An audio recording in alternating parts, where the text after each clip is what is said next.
السلام عليكم ورحمة الله وبركاته. اللهم صل وسلم وبارك على سيدنا محمد. معانا فيديو بقى سويس رول، ازاي تعمليه ما يكسرش منك وتطلع عجينة طرية جدا معاكي ويطلع بالجمال والحلاوة اللي انت شايفاها دي. تقدري ان انت تلفيه وما يكسرش منك، تقدري ان انت تشكليه وتزوقيه زي ما انت عايزة ويطلع معاكي احلى سويس رول شفتيه وكلتيه في حياتك بجميع الاطعام بجميع الاشكال. يلا نسمي ونصلي على النبي عليه الصلاة والسلام ونشوف المقادير الصح المظبوطة قد ايه. معانا 5 عدد بيض، البياض مع الصفار مع كله، ولا هتفصلي صفار عن بياض ولا اي حاجة، وهيطلع معاكي العجين ملمسة طري وهشة وفي نفس الوقت ما بتتكسرش منك. معانا ذرة من الملح، هنا قلنا 5 عدد بيض عليهم 5 معالق من السكر، هنا ديت 5 معالق من الزيت و5 معالق من المية. ضربنا ده كله في الخلاط ونزلنا بيه ب7 معالق من الدقيق. نفس المعلقة اللي بتعايري بيها الدقيق هي نفس المعلقة اللي هتعايري بيها البيكنج باودر. هنقلب كل المكونات الجافة مع بعضها ونخلطها في الخليط اللي هو السائل. احنا ممكن نضرب كل الخليط ده في الخلاط، بس انا حبيت اوريكي اول واحدة هي بطعم الفانيليا ديت، وبعد كده هنعمل بقية الاشكال اللي احنا شفناها مع بعض في اول الفيديو. دي طريقة الخلاط، طريقة سهلة سريعة مكونات بسيطة. هنضرب كل المكونات الجافة مع المكونات السائلة وهننزل عليهم ال5 معالق من المية. المية احنا حطيناها ليه؟ المية على فكرة بتساعد على هشاشة السويس رول، بتخليه طري جدا وبيفرق معاكي جدا. 5 معالق مية دول بيفرقوا جدا معاكي. جربي بس الوصفة بمكونات بسيطة جدا ومكونات سريعة. دي اخر معلقة من المية حطيناها، هتقلبي وتمزجي كله مع بعضه كده وهتنزليه في القالب بتاعك. طبعا تبقي مجهزة الصينية بتاعتك وحاطة فيها ورقة الزبدة علشان ما يلزقش، وتكوني محضرة ورقة تانية بنفس مقاس الصينية ديت عشان لما يخرج من الفرن السويس رول بتاعك تقدري ان انت تنقليه على ورقة ناشفة غير الورقة اللي طالع منها من الفرن. هتوزعي كل الخليط بتاعك في الصينية كده علشان يبقى حجمه متساوي مع بعض، ما تبقاش ناحية عالية وناحية رفيعة، وتدخليه الفرن. ده بعد ما شكله بقى ما دخل الفرن وطلع. طب هو بيقعد قد ايه في الفرن؟ بيقعد من 10 ل 12 دقيقة، ما بيزيدش عن كده، عشان لو زاد عن كده طبعا العجينة بتاعتك بتنشف وبيتكسر منك. السكر البودرة اللي احنا حطيناه على الوش عشان بس هو بيبقى طالع سخن، فما بتلفيه في ورقة تانية بينشال وش السويس رول معاكي. فاحنا هنا بنحط بس حبة من السكر البودرة علشان ما يلزقش معاكي، وتلفيها بفوطة وتدخليها تركنيها في اي مكان بقى عشان نعمل بقيه الوصفه بتاعنا. هنعمل بقى سويس رول اللي هو اللون الاحمر ده. معانا برضو 7 معالق من الدقيق، هنشيل معلقه واحده من الدقيق ونحط بدلها معلقه من الكاكاو واللون البودره اللي هو الاحمر. ونفس المكونات 5 عدد بيض، 5 معالق من الزيت، 5 معالق من السكر، باكو من الفانيليا، ذرة من الملح. هنضرب ده كله في الخلاط ونضيف عليهم 5 معالق من المية، وهننزل برضو الخليط الجاف ده في الخلاط. وبعد كده هنصبه في الصينية وتكوني مجهزة الصينية بتاعتك بورقة الزبدة. برضو طريقة سهلة وطريقة سريعة، اللي أول مرة هتعمل السويس رول لو عملته بالطريقة ده اللون الأحمر اللي هو لون الطعام هنحطه كده هيدي كيكة أو سويس رول باللون الأحمر. هنضرب كل المكونات في الخلاط ده. ضربنا السكر مع الزيت، لو حابة ان الزيت يبقى سمنة على زيت بيكون افضل طبعا وبيدي طعم حلو وبيخليه الكيكة بتاعتك طرية اكتر. ده السويس رول الاحمر بعد برضو ما انخبز وطلع من الفرن. شكله جميل جدا، شكله بص بيفتح النفس. البنات اللي لسه مبتدئة لو اتبعت الخطوات دي لا بتفصلي بيض صفار عن بياض ولا اي حاجة. لو اتبعت الخطوات وعملت كله بالطريقة اللي انا عملت بيها هتطلعي معاكي انجح سويس رول انت كلتيه او تشوفيه ان انت عملتيه بايدك، وربنا يحسن ما بين ايديكم. ما تنسوش اللايك والشير للفيديو، واللي اول مره يشوفنا يا ريت يدعم القناه باشتراكه فيها وينورنا وتدعيم زر الجرس الكل عشان كل اشعار بكل حاجه جديده احنا بنعملها يوصل لكم ونقدر نفيد الناس كلها. وتشيروا الفيديو اكبر عدد من الناس عشان كل الناس تستفيد بكل حاجه احنا بنعملها.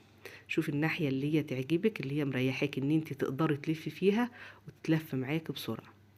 هتلفيه برضو وتدخليه كده في الفوطة علشان يفضل طري وما بتلمسوهوش خالص الا لما بيبرد تمام. ده بالشوكولاتة عملناه ازاي؟ شلنا معلقتين بقى هنا من الدقيق اللي هما ال7 معالق من الدقيق، وحطينا بدلهم معلقتين من الكاكاو الخام المر بس، ما حطناش لون ولا اي حاجة لان ديت بالشوكولاتة. فهنحط هما ال7 معالق بنفس المقادير، بس بدال 7 معالق هنخلي 5 معالق دقيق و2 معلقتين من الكاكاو. وهنلفه برضو في الفوطة عشان ما ينشفش مننا. يلا نعمل الكريمة بتاعتنا بقى. معانا بقى كوباية من الحليب، وهنضيف عليها بودرة الكريم شانتيه. دي بقى كمية الكريمة اللي انت هتعمليها دي حسب رغبتك انت بقى. انا هعمل كمية الكريمة وهاخد منها كمية منها وادخل فيها شوكولاتة، هاخد منها كمية وادخل فيها اللون الاحمر علشان نزوق بيها السويسرول بتاعنا. يعني من نفس الكريمة اللي احنا عملناها دي وخفقناها، هناخد منها وندخل فيها بودرة الشوكولاتة وبودرة الطعام الأحمر عشان يدي ألوان تانية خالص تقدري ان انت تشكلي بيها السويسرول بتاعك. بسهل عليكي كل الطرق وببسط عليكي عشان ما كلفكيش حاجة، ما خليكيش تشتري اي حاجة تاني غير الحاجات البسيطة اللي احنا اشتريناها. نقدر نشكل وننوع براحتنا من الحاجة البسيطة اللي احنا جبناها والحاجة اللي احنا عملناها. هنا بقى كانت بصي دايبه دوب. السويسرول ده ناعم جدا لدرجه ان هو شوفي مش يعني خايفه عليه وانا بلفه، فعشان كده تبقي برضو الحاجه ملمسه معاكي بالروح. هنا حشينا اللي هي الحمراء وهنحشي البني. اما اللي هي بالفانيليا مسكتها قطعتها شرايح كده وهنعملها بطريقة الطبقات وهنحشيها بالشوكولاتة في الاخر. هتشوفي تابعي معايا بس الفيديو الاخر، في تكات حلوة في حاجات حلوة. ويا رب الفيديو يعجبكم. كل سنة وحضراتكم طيبين. هو ممكن ده مش مناسب يعني مع رمضان، بس هي جات لي فكرة ان انا اعمل السويس رول علشان في ناس بتقول انا ما بعرفش اعمله وبيتشقق مني وبيتكسر مني، فانا عملته لكم علشان تشوف الطريقة البسيطة. وفي ناس بتزهق ان هي تفصل البيض عن الصفار والصفار عن البيض، فدي طريقة سهلة جدا، طريقة ان انتي تعملي بيها وتريحك، وطريقة سريعة جدا. بتضربي كل المكونات في الخلاط بس بنفس المكونات دي عشان يطلع معاكي بصي ولا مشققة ولا مكسرة ولا فيها اي حاجة. من نفس الكريمة حطينا معلقة من الكاكاو الخام ادت الشكل الكاكاوي دوت. وهنشكلها بطريقة ملفوفة كده على السويسرول بتاعنا، ونحط حبات من الشوكولاتة او الشوكليت شيبس علشان بالشكل المتعرق كده بالمعلقة. فده معانا الشكل البسيط ده. بحب ابسط معاكي الامور بحيث ان انتي تعملي حاجة سهلة وبسيطة وفي نفس الوقت تدي معاكي شكل جمالي، وربنا يحسن ما بين ايديكم.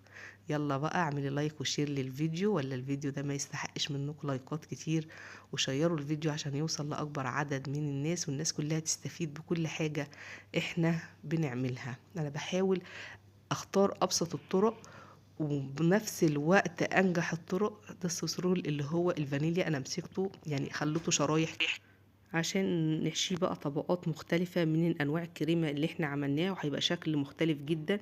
شكل هيعجبكم وطعمه كان جميل جدا، لان هنخلصه خالص ونصب عليه شوكولاتة قابلة للدهن. هتخلي بص طعمه في حتة تانية خالص بطريقة مختلفة عن السويسرول اللي هو الملفوف. ده طبقات اهيت. حبيت ان انا اعملها معاكم بشكل تاني، وانا بقطعه هو اتكسر مني اصلا كده، بس ولا يهمك اي حتت مكسره حطيها في نص الطبقات. يعني حتى لو انت عملت سويسرول وما نجحش معاكي برضو تعمليه بالطريقه دي، ما تقوليش ده باظ ارميه، لا. هتجيبي طبقات كده وتحشيها ما بين كل الطبقات والحشوات بتاعتك وتنزلي بيه عليه بالكريمه او بالشوكولاته بتاعتك. هيدي معاكي بصي طبقات رهيبه جدا وطعمه كان خطير، كان احلى من السويسرول الملفوف كمان.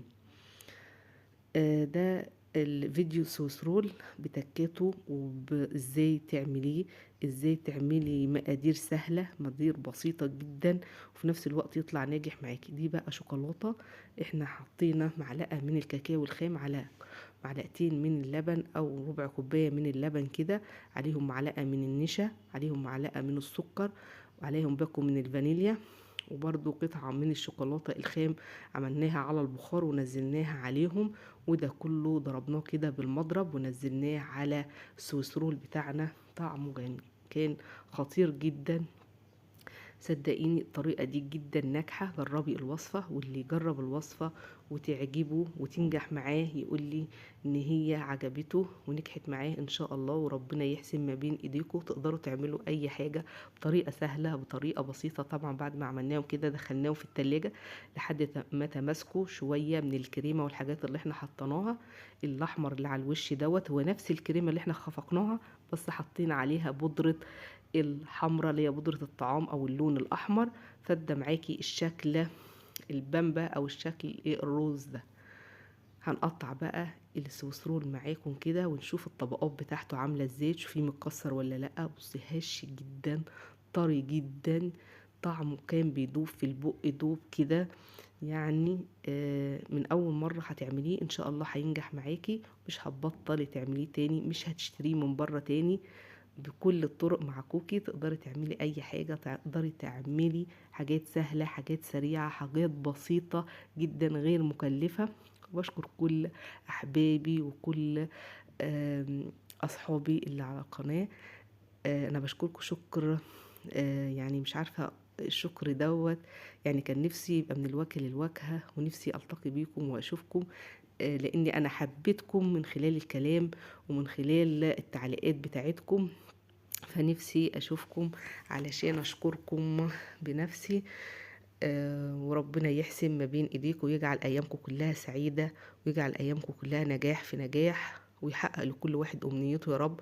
ونطلع من رمضان ان شاء الله كسبانين كلنا باعمالنا الحلوة، ويا ريت نصفي قلوبنا ونخش رمضان صافيين عشان ربنا يتقبل مننا الاعمال بتاعتنا، وفي نفس الوقت نروح صافيين كده ونحب الخير لبعض، وربنا يحقق لكل واحد امنيته يا رب. ده السوسرول بقى اللي احنا مسكناه عملناه شرايح. بصي شكله تحفة، كان طعمه احلى من التانيين بكتير جدا. يعني انا حبيت اعمل معاكي كل الطرق، كل الاشكال، كل الوصفات، وحبيت ان انا ابسط عليكي المكونات علشان تقدري تعملي حاجتك. ما تقوليش ده الحاجه مكلفه، الحاجه غاليه، لا، بحاجه واحده بس تقدري تشكلي فيها وتنوعي فيها وتعملي طبقات كمان وتعملي اشكال، لا، وتفرحي اولادك. وده كان الفيديو بتاعنا النهارده. ما تنسيش لايك والشير للفيديو، والسلام عليكم ورحمه الله وبركاته.